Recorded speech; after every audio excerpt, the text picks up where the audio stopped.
So Notting Hill Carnival is over for another year and it went pretty much as you'd expect it to. Here's a policeman being grinded by a load of carnival goers. I don't know if he's enjoying this or not, but we all know if anyone else did this to him at any other event, I'm sure they'd be in the back of a jail cell. And then here's the famous cultural enrichment we hear so much about. A bunch of women, what's called twerking, next to some railings while a bunch of men thrust into them. Remember, you're a bigot if you think this is any different to Shakespeare, Bach or Beethoven. And here's a handy rundown from Peter Lloyd of the goings-on at Notting Hill Carnival. 320 arrests, 5 stabbings, 1 acid attack, 2 in life-threatening condition, 35 police injured, 67 knife arrests, 12 sexual assaults, 94 drug offences, 47 emergency worker attacks. But you can always trust our media to report on it fairly. Here's the Daily Mail, which remember is a right-wing fascist rag apparently, reporting on the arrests, and look at the race of the man who's being arrested. Looks a bit suspicious, doesn't it? But then I guess we are white privileged colonisers, so I guess we deserve it. I guess that's why Sadiq,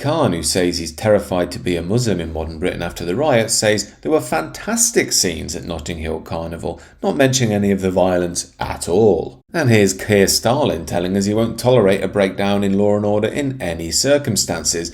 Unless it's at Notting Hill, of course, then he'll turn a blind eye. Just like he and his liberal friends will ignore that black folks make up 13% of Londoners but are responsible for 61% of knife murders and 63% of gun crimes. And of course, if you can get them to talk about this, they'll find a way to blame white people, white privilege, or stop and search, or not enough ping pong tables in local youth clubs and so on. But I guess this is just part and parcel of living in modern Britain. When the riots happen, it's an absolute disgrace. The authorities and the media come down on them with an absolute ton of bricks. When it happens the other way around, it's all ignored, and our political and media class tell us not to believe our lying eyes, instead to believe in the utopian leftist ideology like a good person would. Anyway, do let me know what you think down below, and do consider subscribing to the channel.